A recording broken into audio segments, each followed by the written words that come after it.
어떤 중년 부인이 오랜 시간 정말 큰 노력 끝에 운전면허를 따게 됐어요. 그래가지고 중고차를 하나 사가지고 운전을 시작을 하는데 처음부터 잘 안 되잖아요.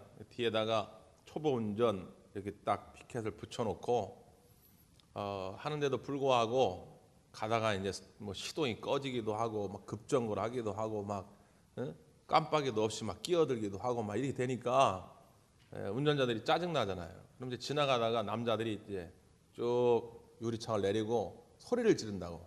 야야 아줌마야 집에 와서 밥이나 해. 그 여자가 막 충격을 받았어요. 집에 가서 엉엉 울은 거예요. 여기서 운전을 포기해야 되는가? 나는 정말 운전에 소질이 없으니 나는 그만둬야 되는가? 고민됐는데 아니야, 그럴 순 없어. 다시 하자. 그래가지고 다시 이제 운전을 시작하면서 그 차 뒤에다가 이렇게 써붙입니다. 밥 다 해놓고 나왔음.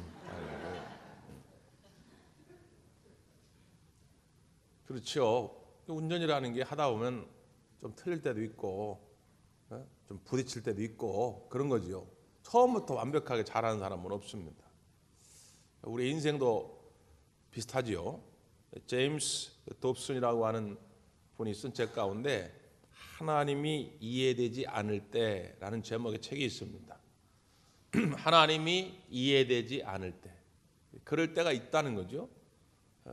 특별히 오늘 아침에 나오는데 아침 안개가 아주 자욱하게 껴 있더라고요. 안개가 껴 있으면은 평소에 잘 다니던 길도 앞이 잘 보이지 않으니까 사고 나는 경우가 많습니다. 우리 인천대교에 안개가 늘 자욱하게 껴가지고 예전에도 보면 한 번 사고 나면 20중, 30중 추돌 나지 않습니까? 앞이 잘 안 보일 때 그렇죠. 이 제임스 dobson이라는 분도 마치 우리의 인생, 우리의 신앙생활도 그러할 때가 있다. 앞이 전혀 보이지 않을 때. 그렇다고 해가지고 운전을 포기할 수는 없는 건 아니겠느냐. 그래서 이런 말을 합니다. 우리의 믿음은 도전 없이 결코 행해지지 않는다. 그러니까 우리의 믿음의 큰 열매들은 도전할 때 나타나는 것이지, 믿음이라는 게 도전 없이 그냥 가만히 앉아서 입 쩍 벌리고 있으면 사고 나면 열매가 떨어지는 그런 것이 믿음이 아니더라 그 말이지요. 그러면서 그는 계속 그런 말을 이어갑니다. 대부분의 신자는 큰 시련 속에서 믿음을 시험받게 되는 영적 깊은 계곡을 지나게 된다. 왜냐하면 하나님의 우선순위의 체계 속에서 가장 우위에 있는 것이 믿음이기 때문이다. 그런 말을 합니다. 그러니까 하나님이 우선순위를 정해놓고 우리에게 주고자 하는 것이 있는데 하나님 편에서 볼 때 가장 우선순위, 최고의 우위에 있는 것이 뭐냐? 믿음이더라는 거죠. 그러니까 우리에게 이 믿음을 선물하기 위해서 때로는 이 믿음을 더 강하게 만들기 위해서 우리에게 시련의 때를 주실 때가 있다는 겁니다. 지난 11월 15일 날 포항에 지진이 나가지고 우리나라 많은 사람들이 생활의 좀 패턴이 좀 변화가 됐죠.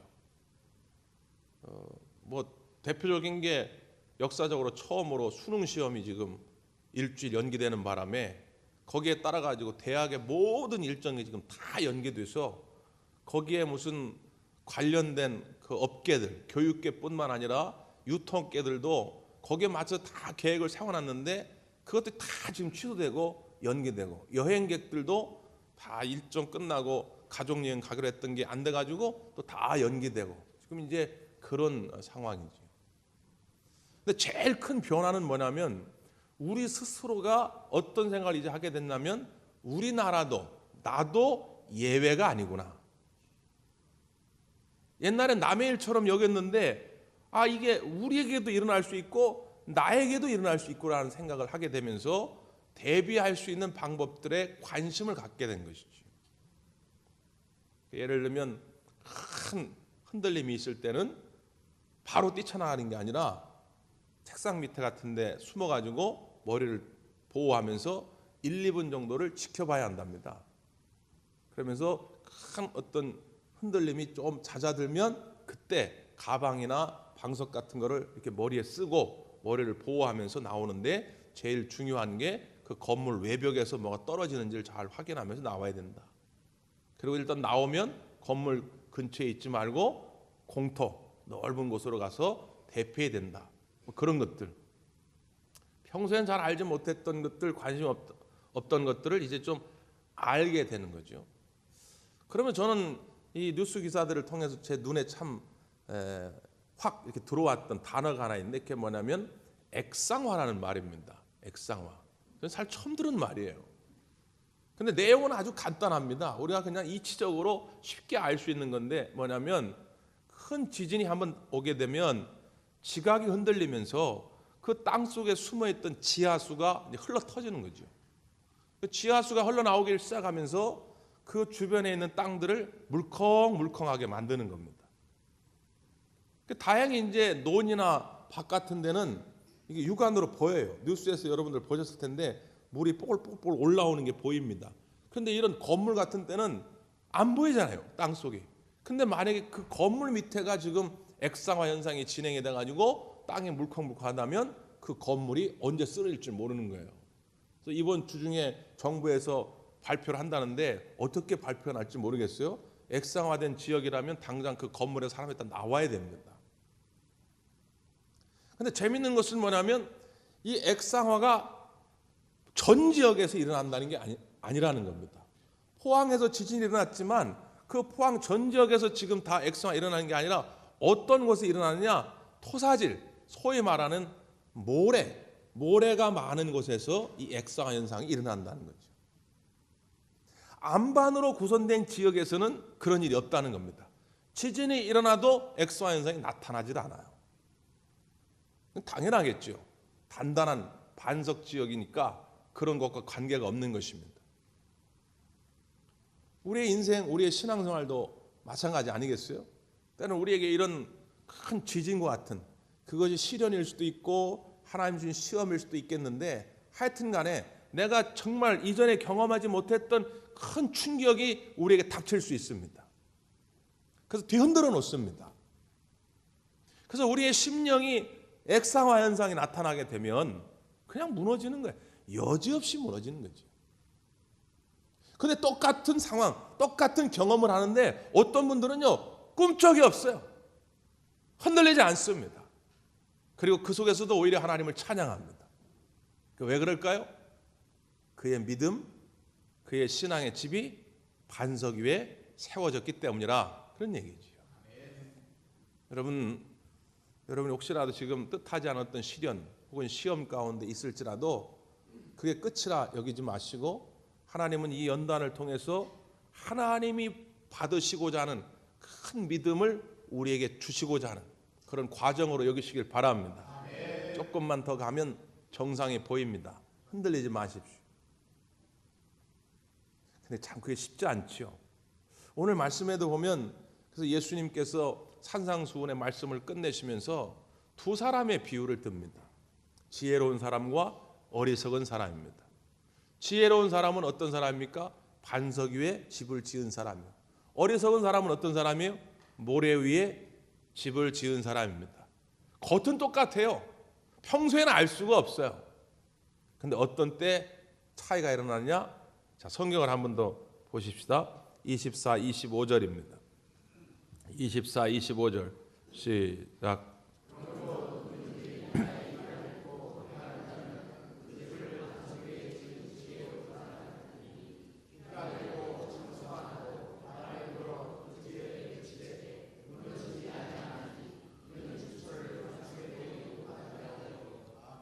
아멘. 여기 보니까 비, 창수, 바람 이게 나오죠. 이스라엘 백성들이 경험했던 큰 공포입니다. 우리도 태풍의 피해를 경험한 분들은 바람 소리만 나도 막 심장이 벌렁벌렁 떨린다고 그래요.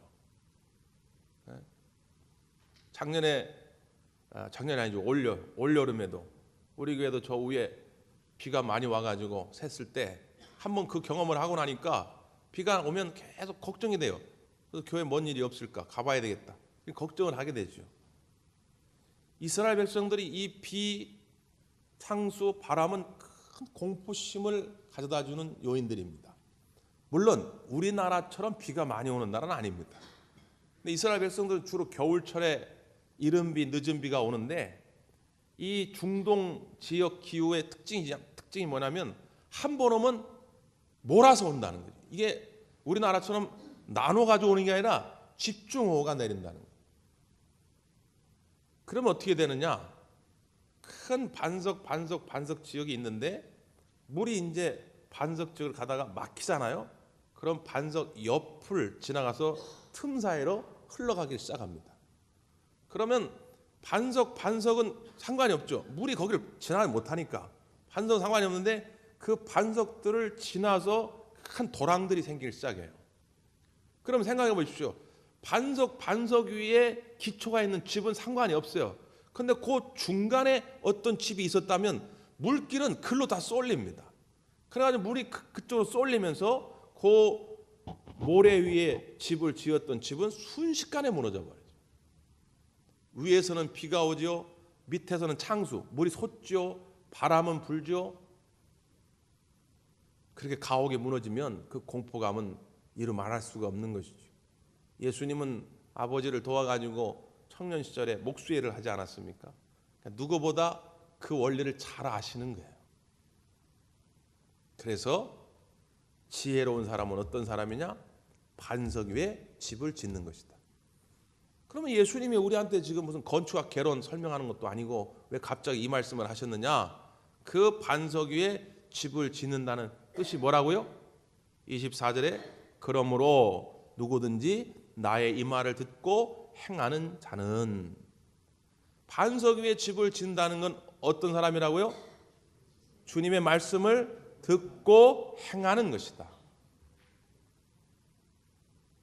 그러니까 그러므로 이 말은 앞에 것을 받는 접속사인데요.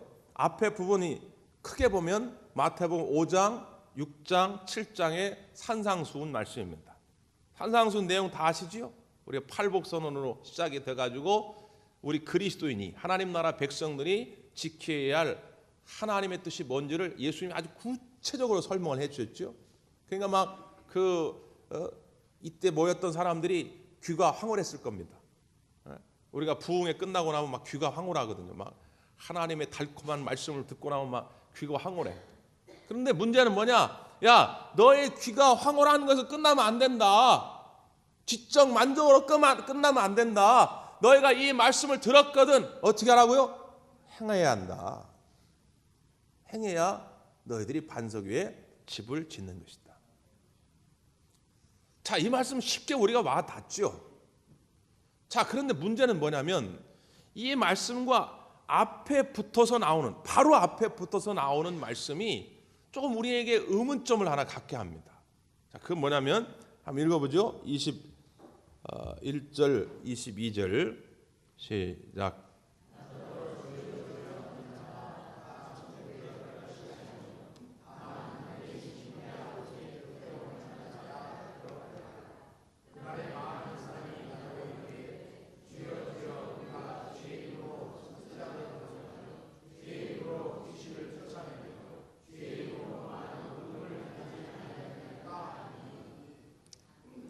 21, 22절에 보면 어떤 사람들이 등장하냐면 행한 사람들이 등장합니다. 그러니까 예수님의 말씀 가운데 행하는 것에만 우리가 초점을 맞추면 오해할 수 있는 부분이 있잖아요. 예를 들어 가지고 선한 일을 하는 사람들 많습니다. 오히려 여기 모인 우리 예수 믿는 신앙인들보다 더 좋은 일을 하는 사람도 있어요. 있을 수 있죠. 그 오늘 성경 말씀 가운데도 보면 그런 사람들이 있었어요. 주의 이름으로 선지자도 했고, 주의 이름으로 귀신도 내어 쫓았고, 주의 이름으로 권능도 행했다 그 말이에요.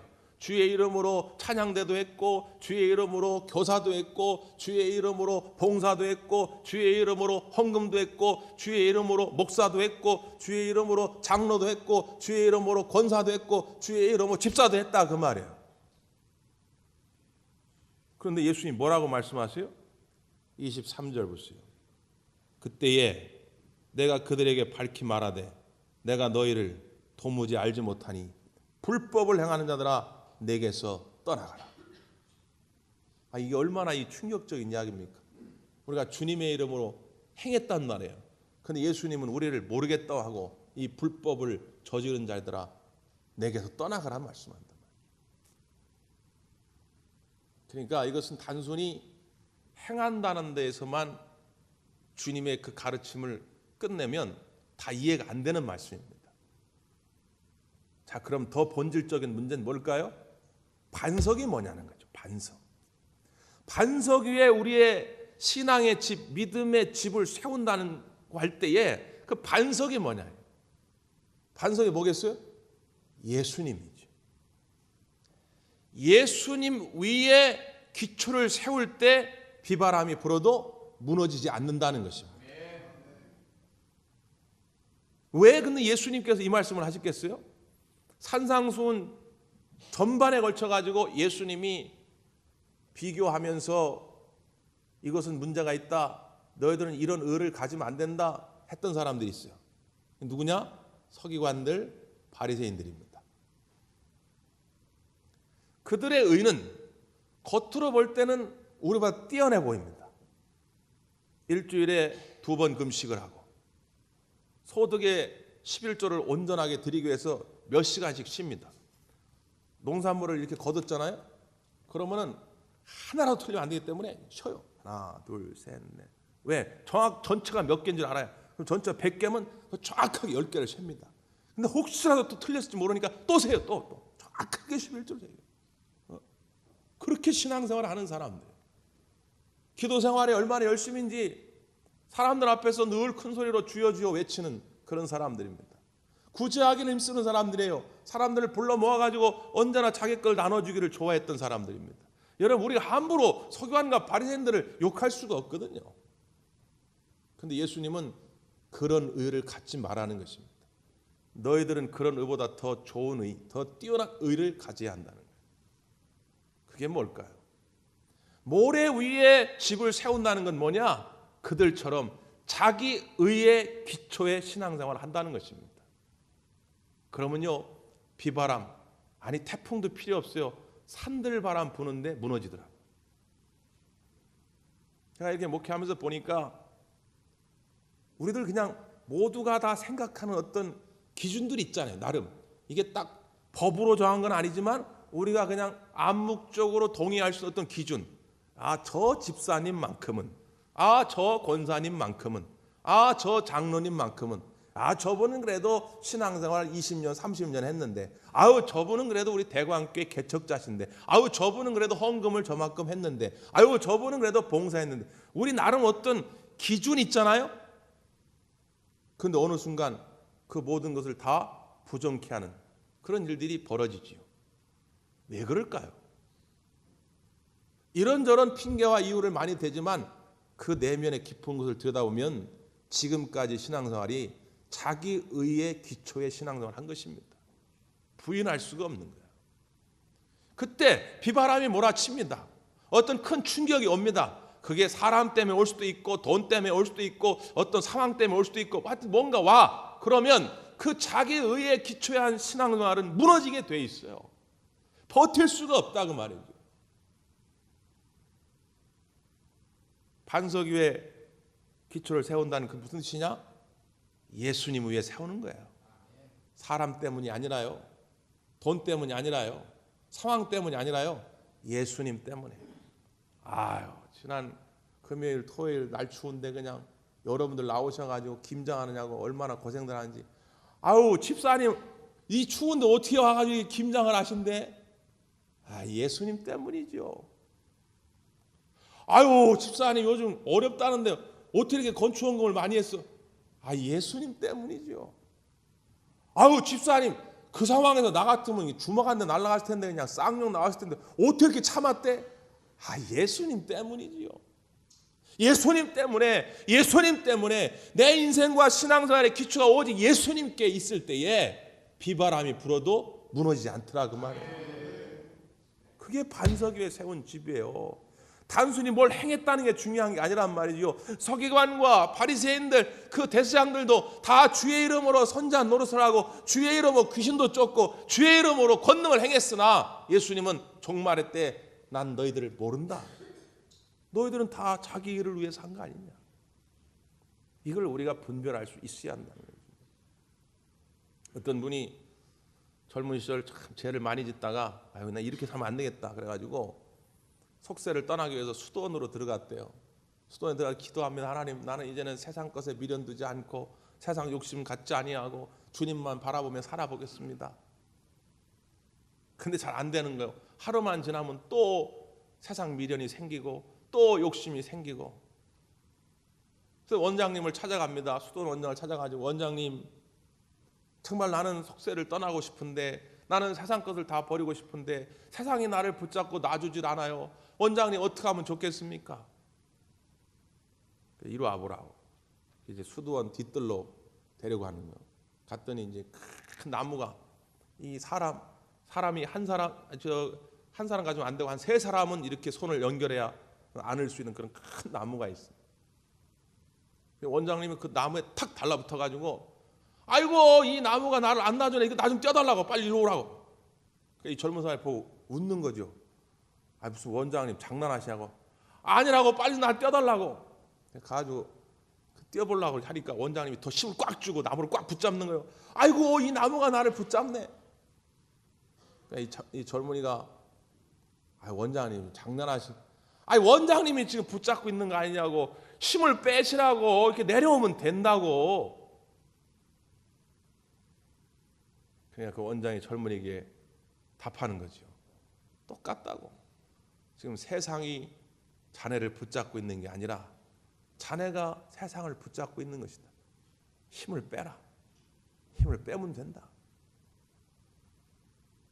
여러분, 왜 우리가 예수님 그 기초 위에 우리의 신앙의 집을 세우지 못하느냐? 여전히 내가 세상 것을 붙잡고 있기 때문입니다. 세상 걱정, 세상 염려에 매여 있기 때문에, 그 세상의 명예, 세상에서 난 이렇게 대접받았고 인정받았는데 교회에서 내가 그렇게 대접 못 받아? 이거 열받네? 이 결국 자기의 의를 쌓아가는 사람들의 공통된 특징이거든요. 그러니까 세상 것을 여전히 버리지 못하니까 예수님 위에 내 인생, 내 신앙의 집을 세울 수가 없는 것입니다. 여러분 힘 빼시길 바래요.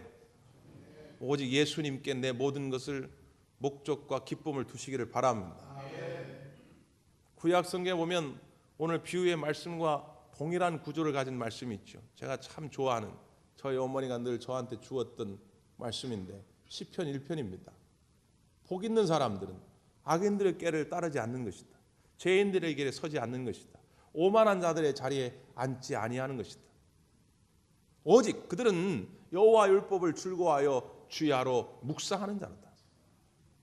예전에는 이 묵상의 개념을 그저 읽고 듣는 것 정도로, 암송하는 것 정도로 생각했어요.